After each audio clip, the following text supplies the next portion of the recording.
Welcome to Hard Beautiful Journey, where we embrace vulnerability as our superpower and let courage light our path. I'm Tiff Carson, here to share heartfelt stories of healing, grief, and resilience. Each week, I'll talk with guests from experts to everyday heroes about their journeys through adversity. Together, we'll uncover the beauty that emerges from life's challenges and how each experience can spark profound growth. Join us on this courageous journey of connection and transformation. You know those people who speak in a way that doesn't just land in your mind, but somehow they also land in your heart. That's how I felt when I first heard today's guest, Daphne Michaels. Daphne is a human potential expert, best-selling author, and an incredible guide in the space of elevated consciousness.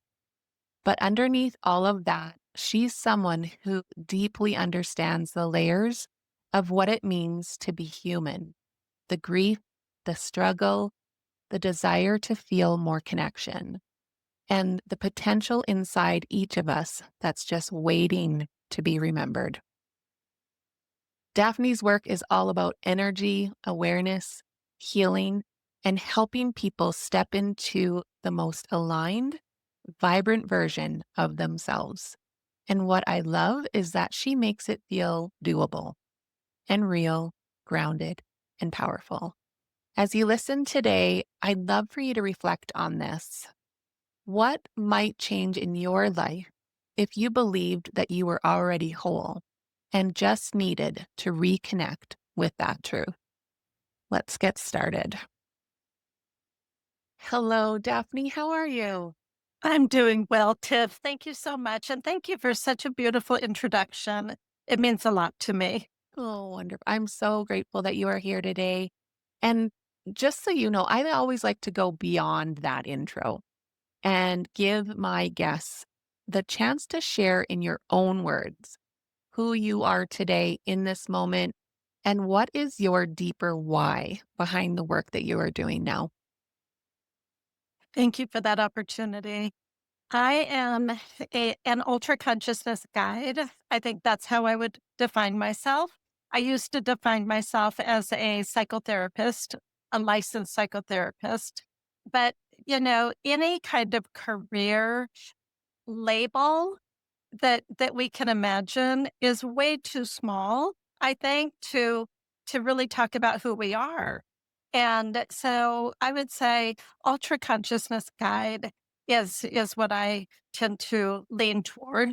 I'm also an energy healer, and I use an energetic framework to support people. The why for me goes back to when I was 19 years old and I had a spiritual awakening. And I did not understand it at the time, but I know that it took me to an elevated state of consciousness where I understood extremely clearly that life is much grander than what we typically live in our daily lives. And then I started on a journey to understand what happened to me. And then I, of course, wanted to help others because I think that's just natural when we come into these elevated states of consciousness. So let's go back to that beginning, that when you Mhm. were 19 years old, the beginning of your journey with consciousness and healing. What was the moment that cracked you open where you knew that your life was going to look a lot different than how it was at that point? Well, I think I have to actually go back further than that because I think a lot of it had to do with the fact that I grew up on a lot of acreage. So I spent a lot of time in nature. And I think it was being in nature that helped me understand a resonance to something that felt really true.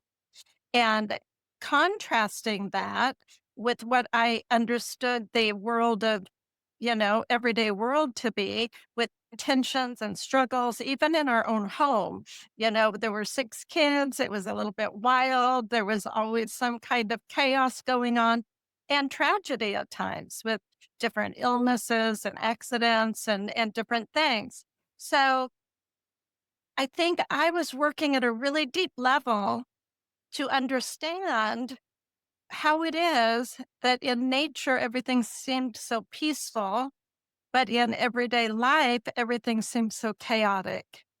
And so by the time I was 19, that kind of came to a head, I think. And I took a long drive. I ended up on a mountain road and I didn't really know where I was going, but I think the universe led me to go on this mountain road. It was very foggy.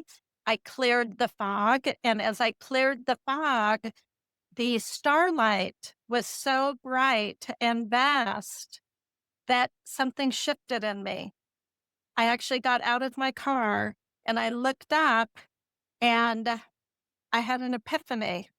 And I couldn't put it into words, but it was an epiphany about how amazingly grand our life is.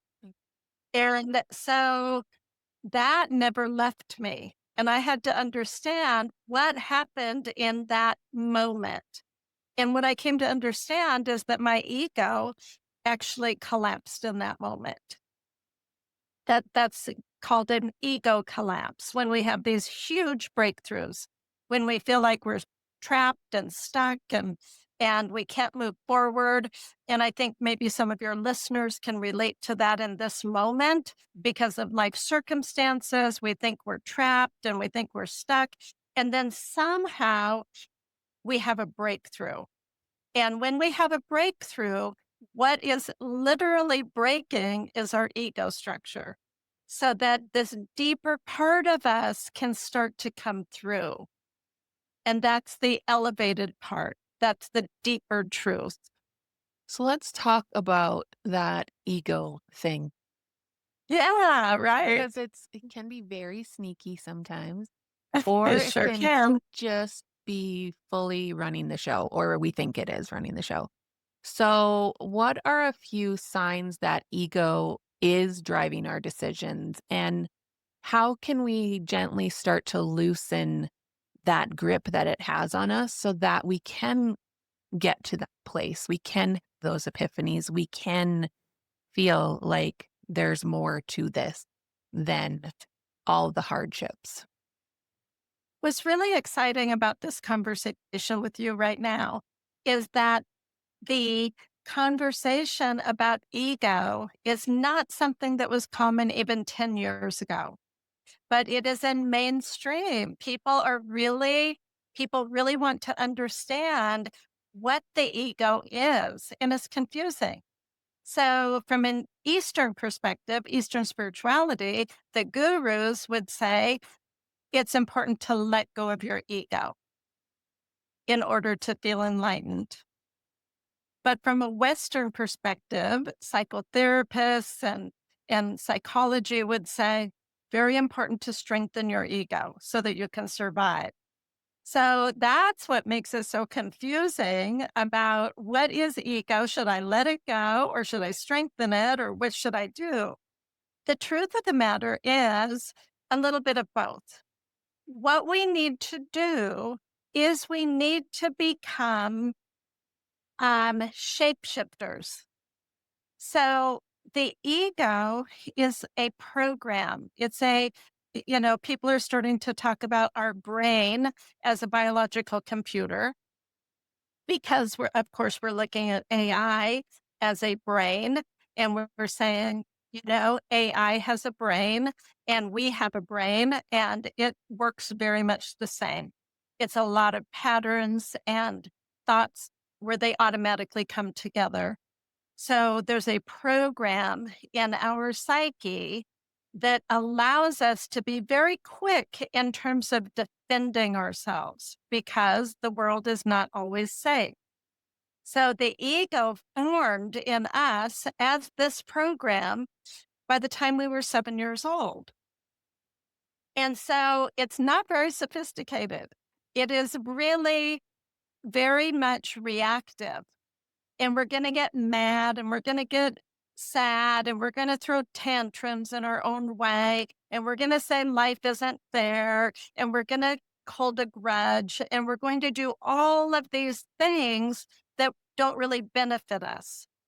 Now, the truth of the matter is, when we're out in the world and there's a lot of games that are played at work, or, we don't always understand the social dynamics because there's hidden agendas and all that kind of stuff. Our ego is going to protect us by blocking out what does not feel safe. And it's going to block it out in many different ways, through anger, through sadness, through depression, through anxiety, through whatever. That's okay if we're in that situation. However, it's not going to allow us to grow and develop at a deeper level. So that's where we need to actually learn to shape shift. So, shape shifting is about moving into a more protected environment so that we can be vulnerable. Because vulnerability, I know as one of the main themes of your show and your purpose for sharing, is important because it opens us up to ourselves and it opens up the potential to connect at a deeper level with other people. But it also means that we are open to attack. So we don't want to be vulnerable in places that we don't feel safe. So then the spiritual journey in letting go of the ego is about finding more places that we feel safe. So that could be in nature. It could be with loved ones. It could be in a protected environment of a retreat or working with a coach. The places that we feel safe, we can begin to relax the ego. So when we relax the ego, this other deeper part of us, our spirit, begins to develop pathways. And when I say pathways, I'm talking about neurological pathways, thought patterns, emotional patterns that are on a higher and more elevated, more sophisticated level. When we learn how to be at this higher level and we develop what is in our potential to develop, we can carry this program back out into the world. We don't have to protect ourselves because now we're sophisticated enough to navigate away from people who are playing ego games and connect with people who are really interested in a deeper and safer connection where we can be creative and team and partner and connect on a higher level. I have so many questions. Ah, Gosh. Okay, so the first one that I have, trying to remember this. The first one that I have is that ego, does it mature and grow with your age, or is it stuck in that 0 to 7 age and you are living on that age pattern throughout your life? exactly. That is exactly right. People are living as 7-year-olds when their ego is in charge. Wow. Okay. Mhm. So, like Yeah. that Yeah. blowing my mind. So, and the reason it's blowing my mind is because when I was going through a really, really dark time in my life about 7 years ago, I was in the why me? Why me? Why me? Mhm. Why is all of this happening to, and it Mhm. literally felt like I was a child. Like I was Exactly. laying on the floor and having a tantrum and just being being a brat. And until I was just like, I literally I just had another aha. Oh my. So when I was in that darkest time, I actually went and hid behind the clothes in my closet Mhm. like a child. Like when Yep. I are like Exactly. where they've had too much or they're too Mhm. like they're done, Yes, they escape, right? absolutely. And that is what I did. I was actually hiding from my children. So it was really Uh-huh. because Right. I had had too much of the overstimulation of parentism Mhm. that Yes. I was done and I went and hid. And it was only in the moment where I saw a fork in the road where it was like, because I was done. I was done with Mhm. life, to be Mhm. honest with you. Mhm. And it was either get help or check out. And I decided to get help. And it was in that moment where I was with my therapist and I had tried a couple others before her, but it was with her where I found that safety and that connection to really be vulnerable that things just started to open up for me.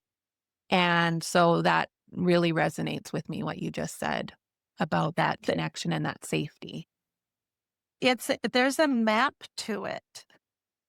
There's definitely a map to the breakthrough, and it generally is when the pressure builds to the point that that we're breaking down, right? It sounds like you had a breakdown, Mm, right? yeah. And yes, we regress. We regress to that ego, pure ego, 7-year-old, child way of coping because we're trying to cope, right? We just don't have the more sophisticated skills to cope.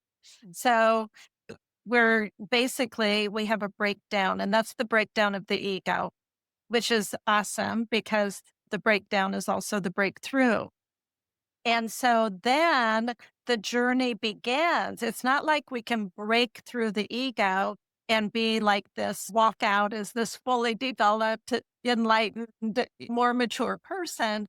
It actually just gives us the opportunity to learn step by step how to live on a higher level of consciousness and empowerment. mhm, mhm. So you talk about quantum awareness in a way that makes sense, which for me is big deal because let's be real, it can be a big concept. For someone who's listening, who's new to it, how would you explain what quantum awareness looks like in real life, especially when they're in a hard season of their life? Mhm. This is another concept that is becoming more and more popular now. And for people that sit with it and try to understand it and kind of roll it around as a question rather than saying, oh, that's just too hard to understand, or that's just something that people say, or whatever. For people that actually try to understand quantum awareness, it is a portal to an entire opening of life. And this is why.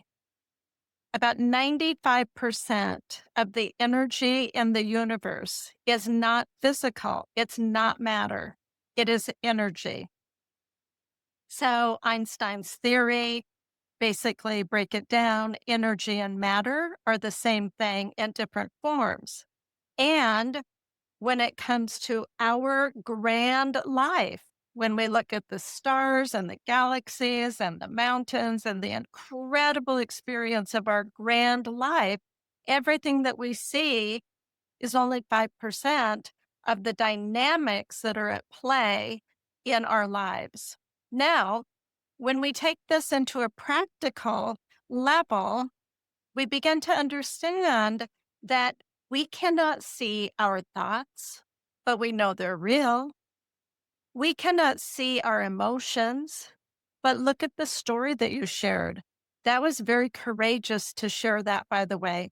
And I've got to just do a little aside here because I've worked with a lot of mothers who are so embarrassed to say that they're not enjoying parenting that they just lock it in, right? Because it's taboo to say, "I can't deal with this. This is too much. It's too overstimulating." And for you to be able to say you had those moments is going to free so many mothers to say, "You know what?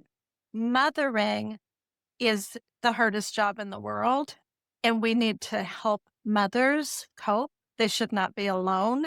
They should be supported. And anyway, I just had to say that.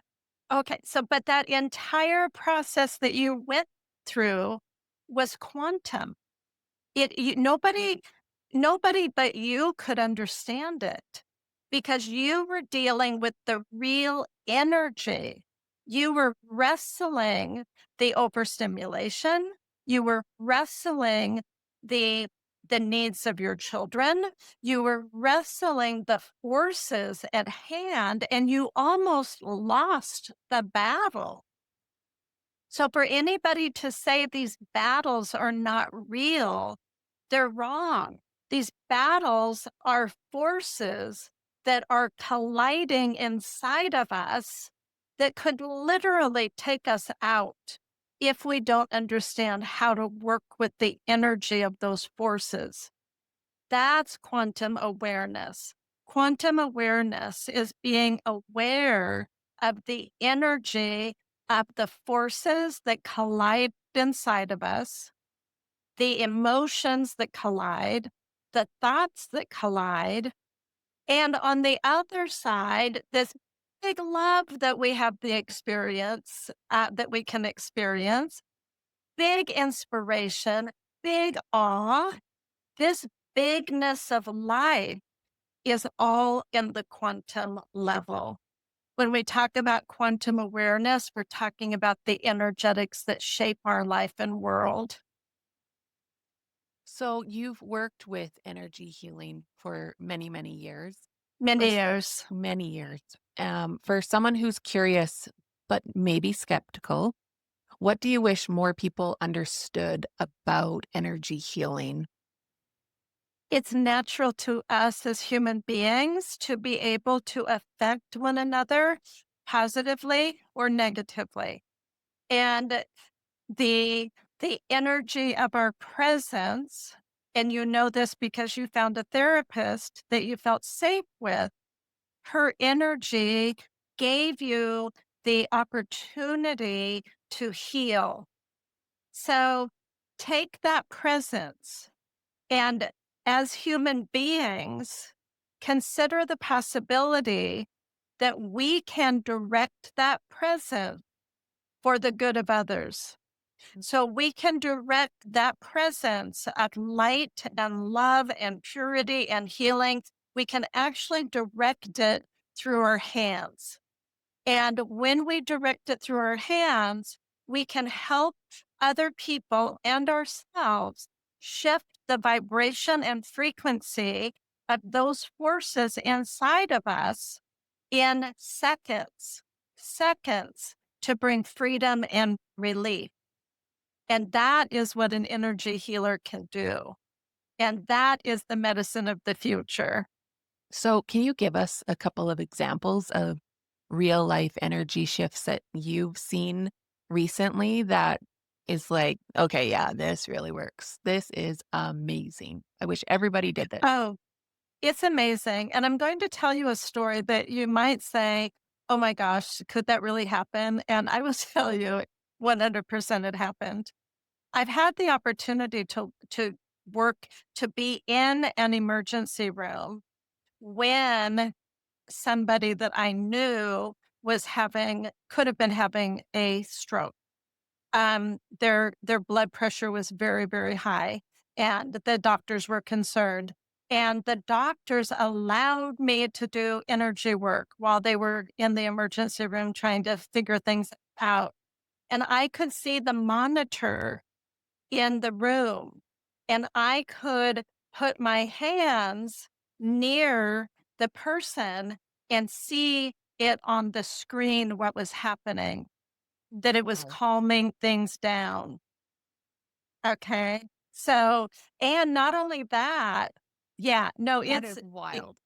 yes. However, I want to take you to a story. This was, for those of you who have seen Little Women with Susan Sarandon, there was a scene when her daughter in the show, in the movie, was was very close to death. And the sisters were trying to keep her alive. And Susan Sarandon was the mother. And I'll never forget it because it showed Susan Sarandon walk into the room with such confidence and certainty that her daughter was not going anywhere. She walked over to her feet intuitively, right? Instinctually. And she put her hand on the feet, on her daughter's feet, and she said something, but she was literally keeping her in her body. Okay. I think every single one of us has an instinct when we're around people we care about, energetically, to help them out of hard spots, whether that's physically, emotionally, spiritually, and it's our energy that's doing it. It's the frequency of the energy that we are directing and commanding that is allowing this shift to take place to get people back on the right path. Mhm. So, I love that. And I love that you actually got to witness that in yes, like in real time on the screen, seeing the effect that the energy healing is having on somebody. it's incredible. It's incredible. There's another example. Let me give you this example. You know those mood rings? Mhm. So I knew somebody who had worked with me and was learning energy healing. And I used to teach it to certify people in energy healing. So she knew energy healing. She knew how to organize her own energy at a high level to be a healer for other people. And she went to a little retreat with a group of women, and the facilitator passed around the mood ring or the mood stone. And they said, try to make it the color. I can't remember what the color was, but it was a color of calm, right? Right. Rather than stress. Yeah. And people were like trying and trying and trying. They'd open it. No. Try, open it. No. Try, open it. No. And it came to her. She put it in her hand and she went, boom. She organized her energy just like I taught her to organize her energy as a healing process. Boom, opened her hand. It turned into the non stress color. Yeah. So there's a lot of science right now that is all about this. And it's our Mm. birthright. It's our birthright to understand how to do things energetically that bring out the best in us and in others. Mhm. So this podcast is all about healing our hearts, and your Mhm. work goes deep into our energy body. Can you share a bit about how the heart holds emotion and energy and maybe even trauma, and what we can do to start healing that space even more? So I love that you're putting your hand right in the center of your chest. So that would be in my work as an energy healer, that is the heart center. Right there. So we think of the heart, the actual anatomical heart, as kind of off to the left, but the actual emotional heart is right in the center of our chest. And this is an area that we store unprocessed pain. So that which we cannot process, and remember I said 95% of reality is in the energetic realm. It is in the subatomic, which also means the subconscious. So we're stuffing pain, we're stuffing unprocessed emotion. And so our heart is pretty filled with pain a lot of time. And we're trying to live above it, like just this little teeny tiny place above all the pain. So with energetic processes, we're actually able to transmute that pain so that our heart is open and pure again. And so that is where we get back in touch with who we really are because we want to live in a state of love. It's just part of being human. We arrive that way. Many people leave that way, but in the middle, we get stuck. So, working energetically actually helps us purify and transmute the pain into pure open space for our heart. But there's something more that happens. Maybe I should give you an example first of all. Yeah. So an example for people who want to heal their heart, one of the best ways to do it is to get up in the morning and watch the sunrise. And not only watch the sunrise, but feel the rays of the sun moving through us in the front and out the back. And let the rays of the sunrise break up those parts of our heart that are filled with old pain, right? We don't even have to know what it is. We don't have to bring it through our emotional, we don't have to bring it up to our consciousness. We can leave it in our unconscious, but just clear it, just cleanse it, just be in that energy. And what will happen is we'll start to feel a little happier. And when we feel a little happier, that means our heart is healing. And so we just work with that, try to heal our heart every single day as part of our routine. Whatever happened that day, try to heal our heart. But what happens energetically is as we heal our heart and we get that light moving back inside us and we're connected to the big, grand, incredible experience that we have here on this planet, our heart blossoms and our entire electromagnetic field, which goes out beyond our body, ends up as part of our heart. So that when we connect with people, they actually feel our warmth. And We're, does we're their heart start to also heal as well? Yes, yes, because there is energetic resonance, right? So then we have more heart that we're bringing to our lives, and then other people will meet us at that frequency because it's a natural thing to meet people at the frequency that they're at. Mm. So, That is so beautiful. And that's exactly what my mission is to inspire people to always be healing their heart because of the potential, right? That it can just not only improve their lives, but everybody around them because of that quantum aspect of it. absolutely. And that's a beautiful work. Isn't it amazing to have a mission Mhm. to support people in healing their heart? Mm, it is. I It's I think this is the time for whatever reason, the time is here for people like you and others to people be like talking you. directly about it, directly. There's nothing more important than healing our heart. Mm. There's nothing more important than developing our human potential. There's nothing more important than letting go of the ego when we can live above it.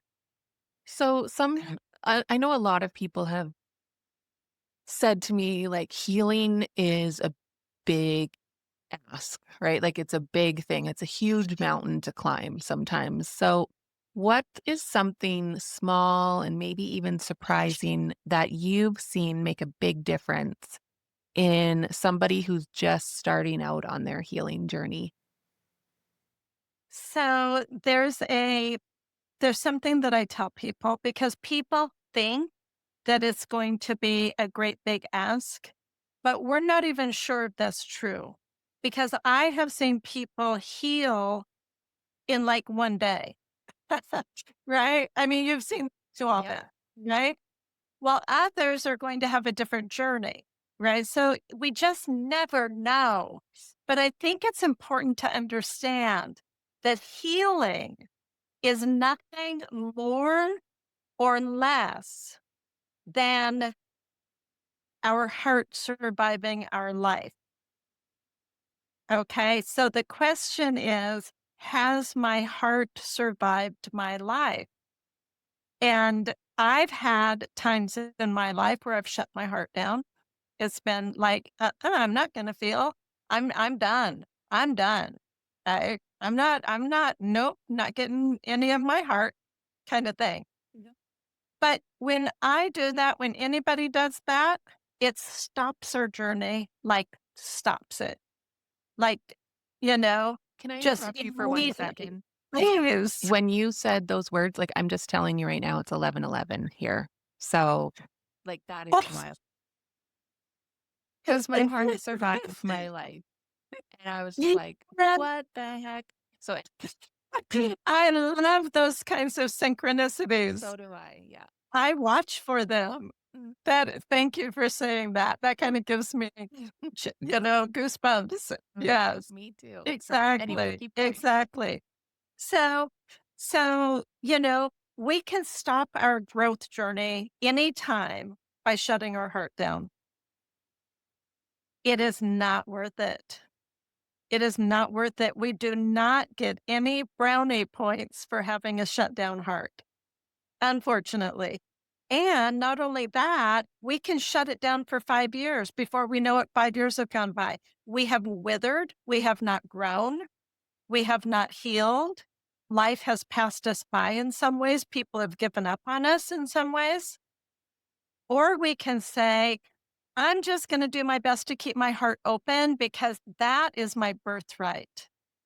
And when we remember even one memory when we were young, when our heart was open, I remember when I was about 6 years old coming upon a little bird's nest and the little baby birds inside the nest and the mommy bird feeding the baby birds. And I went into unity consciousness, like I was floating in this experience of magic and mystery. And that's an experience of the heart being open.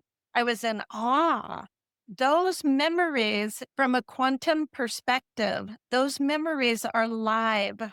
That energy is not gone. All I have to do when I feel like something has happened and my heart's going to close, I just remember that and I can't help but for my heart to open again. Yeah. Yeah. Exactly. So there's ways that we can make the choice to live with an open heart. And then we're back on our path. Then we learn how. We learn how to protect ourselves. We learn how to get into higher states of consciousness where we become smarter than the chaos. We become smarter than the brokenness. We become smarter than the limitations. And we just start living our life above all of that. So I think I know what you're gonna say and what your answer is gonna be to this, but I'm gonna ask it anyway. Because do you think that some people come here truly just thinking that it's a 9 to 5 and that's all, and I'm just living my life and that's all I'm here for? Or do you think that everybody comes here and knows that they're here to do the work, that they're here to learn and grow and heal? Well, once again, that has to do with our subconscious, right? So it's really about how conscious are we? And I have met people that have said that they never believed in a million years that life could be magical, that life could be incredible. And they used to think that people that would talk about that were lying. I was one And of them. right? Yeah. That. Yeah. And then they had an experience through our work where their heart opened and they said, I've never felt this before. It's kind of like being in love, but you're in love with life. And that's perfect. Yes, right there. You're not in love with someone, you're in love Uh-huh. with life You're in love with life. and everything Exactly. about that. Exactly. That is a higher state of consciousness. That's what we're aiming for. So I think some people, they are a little bit clueless, right? On a conscious level, They are a little bit clueless that this entire dimension to life exists.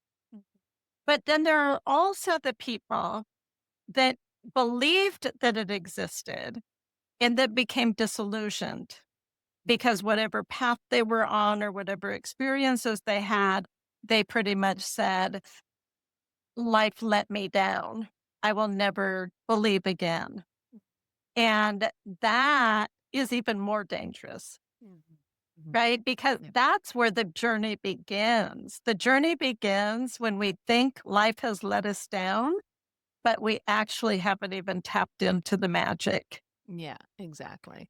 Mhm. So, our world is full of a lot of noise and pressure and distractions like the doom scrolling and all that. How do you stay connected to your higher self and your higher truth? And what is keeping you aligned with everything around you when it feels chaotic? I have an incredible belief that every single person on the planet right now is part of this incredible transformation we're going through. And I see what's happening in our world as part of a huge transformation and an opportunity for everyone to move into a higher state of consciousness. So I think it's my belief, my very strong belief that I get up every day and I say, okay, got to keep working at it, got to keep working at it because we're going to bring love to the planet. Right. And what a better mission to have.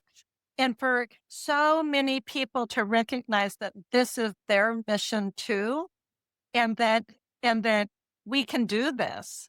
Mm. Right.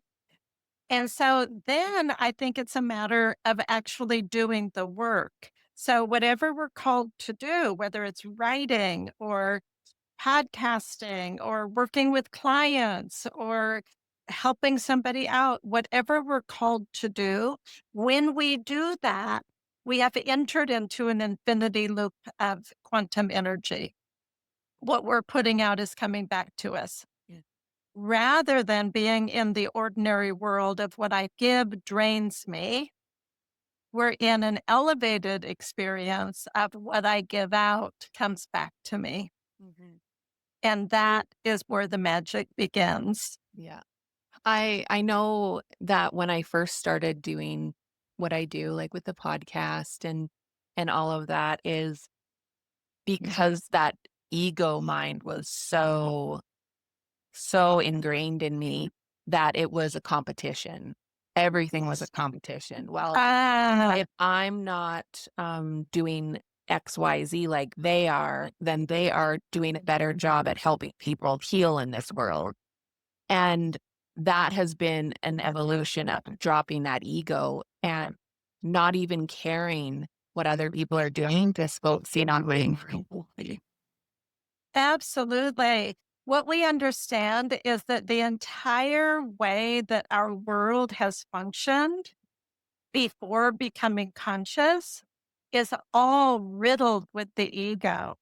So there's competition and there's blind ambition and there's all of these really unhealthy energies that they eat us up, right? So in this other world, the real world of love, none of that is there. And it's actually how we know we're in the new world because the new world is a world of celebration and it feels different in our bodies, right? It feels safe. It feels connected. It feels real. And then we get a little whiff of that other world that's based on numbers and all of these external ways to measure us and all of that. And we begin to go, ooh, like we've just kind of gotten cattle prodded or something energetically. It just doesn't feel good. That's And then we sorry to read interrupt you. That is that funny. that is exactly what it feels like as a cattle prod every time I'm like, okay, why did I want Uh-huh, that many listens? I'm like, I exactly. have to step away and I don't care. I don't care. No, no. Well, the thing is that it doesn't matter how many people listen. It matters that the right people listen, Exactly. right? Exactly. That one And person that is wherever they are in this world, yes, they were meant to hear it at that moment exactly. in their journey and they heard it, then that's it. Yes, then that's it, right? Because what we realize is that at this higher state, this state of love and energy, that it's based on magnetics. It's not based on approval. It's not based on somebody else saying that you have these numbers, therefore you're okay or whatever. That becomes ludicrous from this other point of view. It's like, what are they doing? That's awful. Yeah. That's a total buzzkill. To be honest with you, like I was going to work with this really, really, really good podcaster, and I still probably will. But the first question that these people ask is, "What's your downloads?" And blah, blah. And I actually looked at him and I said, "I actually don't care. Like, Exactly. care." And his look was just like, "Well, why don't you care?" Because I don't. I Yeah. don't want to actually care about it. Right. No, of course not. And that is, you know, the business mindset has not quite caught up with higher consciousness, Mm. right? So people are still looking at analytics as a measure of how successful they'll be. But here's the funny thing about it. Anybody that understands the success of a business, and I also do business consulting. I work with businesses, small businesses, leadership consulting. I actually love to bring people into the higher levels of leadership and business Mm. because the truth of the matter is success, it's impossible to have success without buzz. Mhm. Right? So when people have all of these downloads and da da da da da, it often is because something is being pushed, something is being forced somewhere. Whereas people that actually have the energy coming through their spirit and they're magnetizing the people that need to listen, the people that need what you have to offer, the magnetics are going to grow over time. Mhm. And that's something that every single podcaster that wants to work with you should consider. They should be able to see your warmth and your buzz and your commitment and your passion. They should not worry about downloads at this stage because this is gold. This is the gold. And you have it. You have it. Thank you. Yeah. And something that you have that I can't wait to get into a little bit more is the SHB movement. Ah, Where did this idea come from, and what kind of world are you dreaming into existence with it? thank you. I love the question. So the SHB movement stands for Stewards of a Higher Bandwidth. So it's really about people who are motivated to become a steward of an elevated consciousness. And, you know, the consciousness that we just talked about, living into the age of love, bringing themselves into the age of love, learning how to live on higher states of consciousness. So, I've taught energetics and consciousness work and human potential work for over 25 years. And I did it in person at an institute. People would come in, we'd do intensive work and so on and so forth. Lots of amazing success stories. And I've written books and different things. So when COVID came around and I had to go online overnight, something amazing happened. And what happened was that I realized that I can do energy work and I can affect energetics through technology. Absolutely surprising, but not on a different level, right? Because I think the universe knows what it's doing and technology and energetics work together. They just do. So I started, it took me a couple of years And then I launched the SHIB movement, the SHB movement. I call it the SHIB movement. And this is where people are coming in as a community, and I'm teaching just like I am talking right now. I actually am teaching energetics and getting to higher states of consciousness at least 4 times a month. And then lots and lots of other resources to help people hop onto this path of elevating consciousness and ride the wave and be part of it and come together as a community and dream it into existence. And so, yeah, the people coming into it are extraordinary and all walks of life. We don't talk about politics or religion, but people come from different political viewpoints and different religions, but they have one thing in common. They want to develop their human potential. They want to develop their heart. They want to develop their consciousness, and they want to be part of this exploration. So that's what the SHIB movement is. I love that. And for people who want to learn more, here is all of the information where you can check out Daphne on her website, Instagram, and YouTube. And all of the links will be in the show notes. So definitely check them out there. If someone's listening right now, Daphne, and feeling that pull to go deeper, what would you want to leave them with today? Follow it, right? If you are ready to step onto this path, your ego will tell you all the reasons not to. Your ego will try to stop you. It will say, "Oh, no, you don't need to do that. That's not this or that's not that. And what's so and so going to think? And what's so and so going to think?" And all of that. Ignore all of it because this is your spirit calling you. And there is nothing more exhilarating in life than to live with our spirit. Mhm. For sure, 100,000,000% agree. So before we go, I always ask my guests what they are grateful for today. What are you grateful for today in this moment? I'm grateful for the opportunity to do what I love, which is to spread the word. And you are doing amazing work. So Thank thank you. you. This has been such a beautiful and calming and soul deep conversation. If something stirred in you while you listened, if you felt your body relax or your thoughts slow down, or even that little whisper of, what if more is possible here? Then I hope that you'll take a moment today to just be with that. Daphne reminded us that healing doesn't always start with a strategy. Sometimes it starts with awareness or with a breath or a hand on your heart, like we did with choosing to listen to the part of ourselves that we usually ignore. If you're craving more space to connect, I've created a free guided meditation that you can download at tiffcarson.com. It is gentle, it's simple, it's only 8 minutes, and it's such a great reset when you feel overwhelmed.